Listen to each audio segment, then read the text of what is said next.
Hello everyone, welcome back to my channel. Today we continue chapter 5 of Crown Without Magic. Rise of the Powerful Countess and the Beginning of Love. Don't forget to like, comment and subscribe, so you don't miss the following new chapters. Chapter 5, The Countess's Rise, Frost, Fire, and Fate. Emily prepares to attend the hunting festival, but Kelly tries to stop her. Emily explains that she must participate in order to strengthen her title. Determined, she gets ready and leaves for the festival, accompanied by Adrian and Lucien. Kelly insists on joining as her maid, wanting to stay by her mistress's side. When Emily arrives, everyone is stunned by her appearance. She wears a striking navy suit with an elegant train attached at her waist, paired with a thigh holster carrying her gun and a sword at her side. Her attire is unlike anything the nobles have seen before, and whispers immediately spread through the crowd. Both Crown Prince Elias and Archduke Langston attempt to approach her and strike up a conversation, but Emily skillfully avoids them and retreats to her private tent, where she remains for the evening. The following day, the king officially opens the hunting festival and introduces a distinguished guest, Prince Cassian Salmeyer, the second prince of the Salmeyer Empire. As the king presents him, Cassian's eyes meet Emily's, and he boldly smiles and winks at her. Emily instantly feels dread, realizing yet another powerful man may now begin pursuing her, much like Prince Elias and Archduke Langston already do. Langston immediately recognizes Prince Cassian as the mysterious man Emily danced with at the summer festival and is consumed with jealousy and anger. As the hunt begins, Emily approaches her horse, only for Prince Elias to insist on helping her, claiming it is her first time. Emily firmly tells him she can protect herself, but he continues to push. When he notices she carries only a sword and an unfamiliar weapon instead of a bow, he questions her preparedness. Emily confidently states that she needs nothing more. Though Elias verbally agrees to respect her wishes, both he and Langston proceed to follow her closely. When Emily encounters a wild bear, Prince Elias and Archduke Langston rush in front of her, attempting to shield her. But Emily calmly pulls out her gun and kills the bear instantly with a single shot. Both men are left utterly shocked, unable to comprehend the power of her weapon. As her servants retrieve the beast, Langston asks in disbelief what that weapon was. Emily simply reminds them that she had already said she was perfectly capable of protecting herself. Throughout the hunt, the prince and the duke continue to trail her, watching her unconventional methods with amazement. By the festival's conclusion, it is revealed that Prince Cassian Salmeyer has taken first place, while Emily Blossom secures second place. The entire nobility is stunned, as these positions had traditionally belonged to Prince Elias and Archduke Langston. Many noblemen protest, claiming a woman could not possibly have earned such a rank, but Prince Elias himself confirms that Emily acted entirely on her own and that her extraordinary weapon allowed her to defeat dangerous beasts effortlessly. After the ceremony ends, Emily quietly makes her way back toward her private tent, hoping to avoid unnecessary attention. However, before she can get far, Prince Cassian steps directly into her path with his usual confident smile. "We meet again," Cassian says, his purple eyes gleaming with amusement. Emily frowns, already sensing trouble. "What do you want, Your Highness?" Cassian smiles wider, clearly entertained by her bluntness. "I have already spoken with His Majesty, and I would very much like to stay at your manor while preparations for the banquet are underway." Emily freezes, staring at him in complete disbelief. "What? Absolutely not. You are a prince of the Salmeyer Empire. You should be staying at the Imperial Palace." Before Cassian can respond, Crown Prince Elias quickly steps forward, clearly pleased to support Emily's refusal. "She is correct," Elias says firmly. "Your Highness, proper protocol requires that you remain within the Imperial Palace." But Cassian barely spares him a glance. "Since you are hosting the banquet I should have hosted," Cassian continues, his attention fixed solely on Emily, "it is only natural that I assist you with the preparations. Therefore, I believe staying at your estate is the most practical arrangement." At that moment, Archduke Langston appears beside Elias, his sharp gaze fixed on Cassian. "Prince Cassian," Langston says coldly, "you must follow Celestoria's customs. Staying with Lady Emily would be inappropriate." Cassian's smile thins, though amusement still dances in his expression. "I do not understand," he says casually, "why the two of you are so invested in where I stay." Emily pinches the bridge of her nose, already exhausted. "Your Highness," she says more firmly, "the Prince and the Archduke are right. It is protocol." Cassian leans in slightly, his voice dropping just enough for only those nearby to hear. "Is that so?" he murmurs. "And yet, considering I have already seen you in your nightwear, I'd say we are far beyond worrying about propriety, wouldn't you?" Emily's entire body freezes. Her face turns bright red almost instantly as memories of that night come rushing back and remembers how she was dressed. "What?" Prince Elias stiffens in shock. Langston's entire expression darkens, his fury nearly palpable. Cassian's grin widens as he watches their reactions. After all, he adds smoothly, one does not simply forget such a memorable sight. Emily, mortified beyond belief, immediately grabs Cassian by the arm. "Fine," she hisses through clenched teeth. "You can stay at my manor." Without another word, she forcefully drags him away before he can say anything further. As Cassian allows himself to be pulled along, he turns his head just enough to glance back at Elias and Langston, offering them a deeply smug smirk. Prince Elias stands frozen, his jaw clenched tightly. But Langston is absolutely seething. The idea that Cassian has seen Emily in her nightgown, a level of intimacy Langston himself never experienced even during their marriage, fills him with overwhelming jealousy and regret. He had ignored her in the past, dismissed her, and now another man possesses knowledge and closeness he never had. For the first time, Langston truly understands the depth of what he has lost. And Cassian knows it. Because Cassian, as a foreign prince, cannot host the traditional victory banquet, Emily, as the second-place winner, is given the responsibility of hosting the grand celebration that both concludes the hunting festival and celebrates her recent elevation to nobility. The king publicly supports her, even offering the imperial ballroom, but Emily confidently declines, determined to handle everything herself. Though many nobles secretly hope she will embarrass herself, Emily resolves to create something unforgettable. As preparations begin, Emily carefully inspects her luxurious estate, seeking a unique way to make her banquet legendary. While examining her grounds, she notices the large lake in her garden and asks Adrian, whose elemental magic is ice, to freeze it completely. Though it takes 2 days, Adrian fulfills her request. Meanwhile, Emily designs invitations and oversees every detail personally. Soon after, Lady Mackenzie arrives at Emily's mansion, sent by the king to assist her. Though Emily initially insists she needs no help, Mackenzie sincerely apologizes for her past cruelty, expressing deep regret and a genuine desire to become friends. To Mackenzie's surprise, Emily warmly accepts her apology, and the two begin forming a close bond. When Adrian finishes freezing the lake, Emily invites everyone who has been helping her prepare the banquet, including Mackenzie and Cassian, to reveal her vision. John, Ilara's father, presents Emily with specially crafted ice skates. Emily steps onto the frozen lake and gracefully delivers a breathtaking ice skating performance, drawing from skills she possessed in her previous life as Vanessa. Everyone watching is mesmerized by her elegance and creativity. As Emily continues practicing, Adrian joins her on the ice. Though initially hesitant, he skates alongside her, and together they create a mesmerizing performance that is both graceful and unforgettable.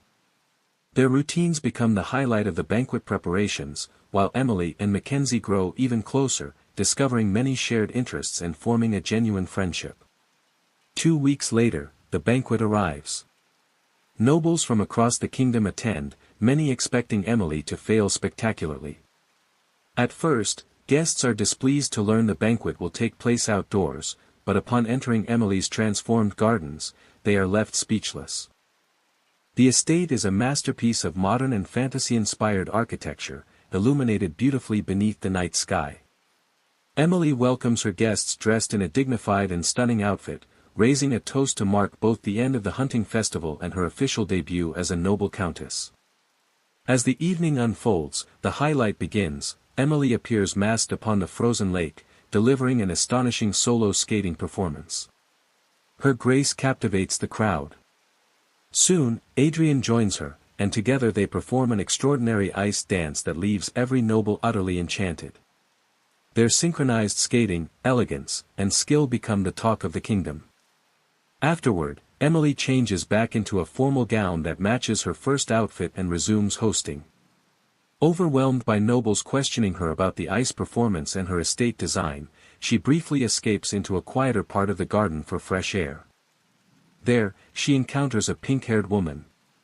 Emily recognizes her immediately as Lillian, the original female lead. Shockingly, Lillian reveals that she, too, knows the truth of the story's original timeline.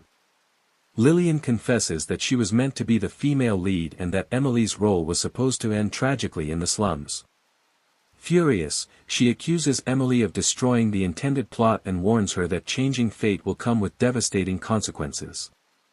Emily, however, refuses to accept such a cruel destiny again and firmly declares that she will never allow herself to be sacrificed for someone else's story. Lillian tells her she will regret it as she walks away. As Lillian leaves, Emily is surprised but more determined than ever. She now understands that her struggle is not only against the nobles, political enemies, and obsessive princes, but also against the very narrative that once doomed her. Back at the banquet, Emily is thinking about what just happened when Prince Cassian pulls her onto the dance floor. As they dance, Emily is surprised. Prince Cassian looks at her and asks, "Why do you look upset?" Emily tries to avoid the question, but when the prince notices she is deflecting, he starts cracking jokes to put her back in a better mood. Soon, Emily begins laughing. In the crowd, Duke Langston watches Emily laughing with Prince Cassian and is furious, clenching his fists in anger. Prince Elias notices that Duke Langston is angry. The banquet ends successfully. That night, as Langston went back to his estate, he was so angry and mad that Emily was laughing, and the words that Cassian had said before, that he had already seen her in a nightgown, made it even worse. He was so mad that Alfred entered the room as he heard the noises, as Langston was throwing down his glass. Alfred asked him what the problem was. As Langston tried to deny anything was wrong, Alfred said, "This is because of Lady Emily, isn't it?" Langston stood there, surprised, and didn't say anything. Then Alfred said, "Your Grace, if you really are mad because of her, then please just talk to her. You coming here and getting angry won't change anything." As days pass, Emily, now part of wealthy noble society, is approached by many nobles seeking investments and wanting to stay on her good side. Emily has an office in the main branch of her bank. That is where many nobles come to meet her, some seeking investments and others simply wanting to gain favor with her. One day, as Emily is walking to her office, Kelly, who is in charge of the bank, approaches her and says, "My lady, there are people in the waiting room, and they want to talk to you. I have already told them to leave but they won't leave." The afternoon light slants through the tall windows of Emily's office, casting long shadows across the scattered papers on her desk. She has just finished reviewing the monthly ledgers when the door swings open without a knock. Adrian and Julian's father, Viscount Aldrich Voss, a noble merchant whose wealth was large but not grand, steps inside. He wears velvet and gold, his chin lifted so high it is a wonder he can see where he is going. His smug smile is a blade, sharp with the assumption of victory. "Lady Blossom," he says, spreading his arms as if to embrace the room itself. "I trust you know why I'm here. An opportunity. One that men far richer than you would beg to invest in. I am merely offering you the first seat at the table." Emily doesn't look up from her papers. "I know why you're here, Viscount Aldrich Voss. And my answer is no." The silence that follows is the kind that precedes a storm. His smile falters. "No. You haven't even heard the figures." "I've heard enough." She finally raises her gaze. "From Adrian." From Julian. From a dozen other quiet voices that don't have the luxury of velvet cloaks. You treated your own sons as disposable trash. You squeeze villages dry and call it trade. I don't invest in rot dressed in gold. Viscount Voss's face turns the color of old wine. He sputters something about respect, about what her late husband would think, but Emily simply points at the door. He leaves with a curse bitten between his teeth. She sighs and returns to her work. An hour later, a far more welcome interruption arrives. Cashin lets himself in with his usual lack of ceremony, drops into the chair across from her desk, and begins talking. He talks about the weather, about a ridiculous hat he has seen in the market, about whether fish dream. Emily keeps writing, keeps signing, keeps calculating, but the corner of her mouth lifts. She doesn't need to respond. He doesn't seem to expect it. He simply fills the room with his warmth, and for a little while, the weight on her shoulders feels lighter. Then the door opens again. Langston stands in the frame. His eyes sweep from Emily to Cashin, and something dark and possessive flickers across his face. Out, he says to Cashin. Flat. Final. Cashin raises an eyebrow, glancing at Emily. Friend of yours? Ex-husband, Emily says dryly. Ah. Cashin doesn't move. The famous one. Langston's jaw tightens. I need to speak with Emily. Privately. Emily sets down her pen. He's my guest, Langston. Whatever you have to say. It's important. Langston's voice cracks on the word. Please. She studies him for a long moment, the pale knuckles, the circles under his eyes, the tremor in his hands. Then she nods to Cashin. Cashin rises, gives Langston a look that is almost pitying, and leaves without another word. The moment the door closes, Langston falls in the chair. Not gracefully. Not dramatically. Like a man whose legs have simply given out. Emily, he whispers. I'm sorry. I'm so sorry. For all of it. For the cold mornings, for the way I looked through you, for every time I made you feel small. I was a fool. I was cruel. And he swallows hard. I love you. I always have. I just didn't know how to say it when it mattered. Emily watches him from her chair. Her face is perfectly still. You don't get to do this, she says quietly. Langston looks up, hope bleeding into his eyes. Emily.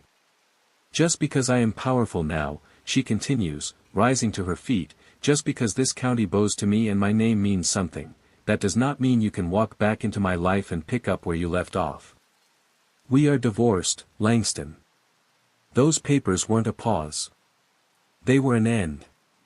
He opens his mouth, but she raises a hand. Nothing you say changes what happened. Nothing you say gives you the right to stand in my office and speak of love like you ever earned it. Now leave. He stays frozen for 3 heartbeats. Then, slowly, he rises, bows his head, and walks out. The silence he leaves behind is different from the one before. Heavier. Emily exhales and drops back into her chair, rubbing her temples. The following day, as she was in her office with Kelly and Lucian checking the ledgers, the door slams open. Her father. Marcus Ashford fills the doorway like a man who has never been told no in his entire life. Behind him, Diane hovers, silk-clad and sharp-eyed, her lips pressed in a thin line of approval. Emily, Marcus says, striding in as though he owns the floorboards. Good. You're here. We need to talk. Apparently everyone does these days, she mutters. He ignores her. You've done well. Better than anyone expected, especially given your limitations.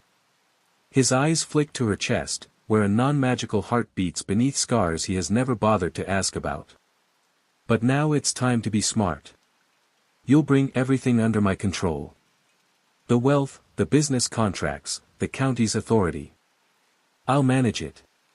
You'll still have a title in name, of course. That's more than generous. Emily blinks.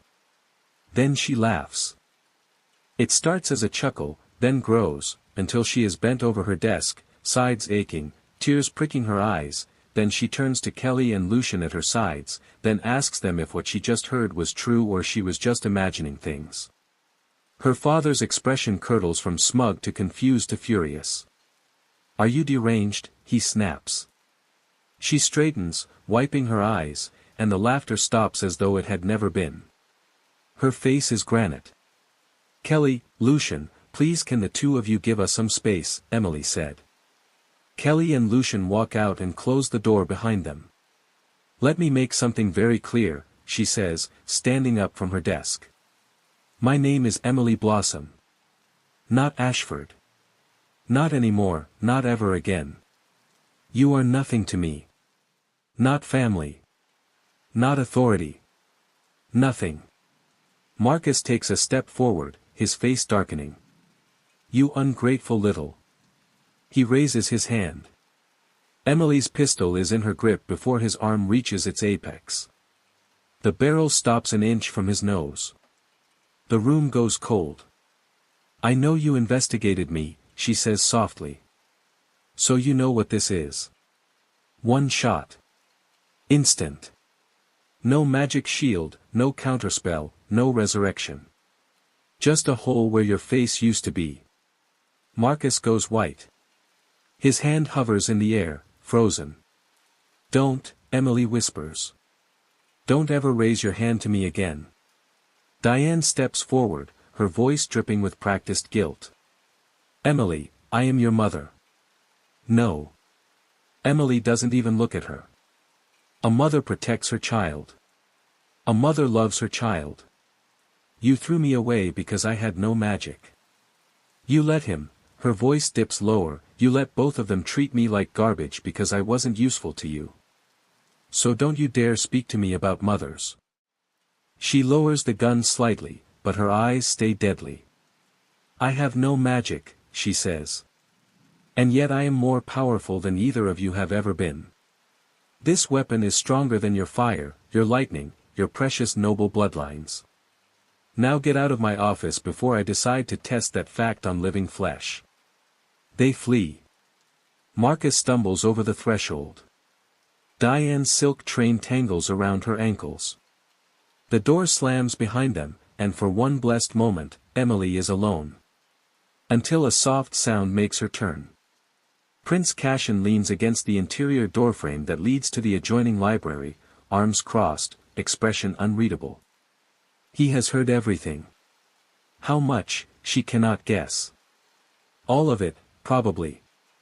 Emily sits back down, sets the pistol on her desk, and pinches the bridge of her nose. Don't, she says. Cassian pushes off the frame and walks toward her. I didn't say anything. You were about to. He pauses, then inclines his head. You're right. I won't bring it up. He sits in the chair. Not across from her desk, closer than that. Near enough that she can see the quiet concern in his purple eyes. They talk. Not about her parents, or Langston, or the merchant. Cassian asks about the county's gardens, how she designed it. She asks about the court's latest absurdity. Ordinary things. Human things. And somewhere between his dry observation about a baron who has tried to challenge him to a duel over a misplaced monocle and her own story about a chicken that somehow got into the town hall, something shifts. It is not a grand confession. No thunderbolt. Just the quiet realization that when she looks at him, she does not feel tired. Cassian must feel it too, because his voice softens. You're making enemies, Emily. Faster than you realize. Viscount Aldrich Voss. Your father. They won't forget. They'll come for everything you've built. She nods slowly. I know. They'll try to destroy you. Then I won't let them. She stares out the window at the streets below, streets that were once mud and misery, now lined with lanterns and shops and children who do not flinch at shadows. This county had been a slum. A dumping ground for the magicless, the broken, the ones with mana syndrome. Her people. An idea takes root. I need stronger protection, she says, half to herself. Not just walls. Not just guards who can be bought. I need people who will never kneel to the ones who hurt them. She turns to Cashin, and for the first time, he sees something dangerous light her eyes. There are thousands here, she says. Like me. No magic. Or sick with mana syndrome. Or simply forgotten. They're loyal because I gave them hope when no one else would. If I arm them, train them in secret, build a force that answers only to me. Cashin's eyebrows rise. A private army. Inside your own county. A shield. She smiles, thin and sharp. And if necessary, a sword. That night, she writes the first names on a list. At the top, Ellora's older brother. A man with mana syndrome. But he is brilliant. Loyal. And he understands what it means to be thrown away. He will lead them. By dawn, the first recruits are chosen. By week's end, the first training sessions begin in the abandoned warehouses beneath the old quarter. No one speaks of it above ground. Emily Blossom, the magicless countess, is building something the noble houses have never feared before, not just power, but love. And love, when armed and trained and utterly devoted, is the most dangerous weapon of all. End of chapter 5. Don't forget to subscribe so you don't miss the next chapter.